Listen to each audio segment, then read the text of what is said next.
দাদা আজকে কর্মসূচিটা কি ছিল? পবিত্র রমজান মাস ও ঈদকে সামনে রেখে টিম অভিষেক ব্যানার্জি আগ্রার পক্ষ থেকে আজ এলাকার দুস্থ ও অসহায় মানুষের জন্য একটি বস্ত্র বিতরণের কর্মসূচি আয়োজন করা হয়েছে। আমাদের নেতা, আমাদের মাননীয় সাংসদ শ্রী অভিষেক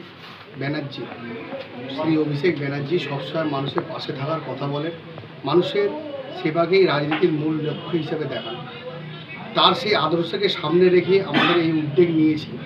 আমাদের কোঅর্ডিনেটর মাননীয় শামীম আহমদ মহাশয় নির্দেশ ও অনুপ্রেরণায় আমরা এলাকার মানুষের পাশে থাকার ছোট প্রচেষ্টা করেছি।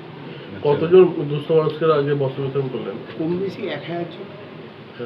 কি ছিল বস্ত্রের মধ্যে? বস্ত্রের মধ্যে ছিল শাড়ি ছিল আর লুঙ্গি ছিল।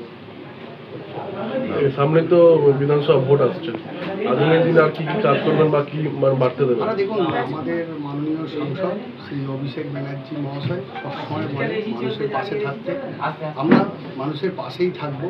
আমাদের টিম অভিষেক ব্যানার্জি আগ্রা মানুষের পাশেই থাকবে সবসময়, 24x7 মানুষের পাশেই থাকবে। আপনার নামটা? শেখ সাহেব। ঠিক আছে।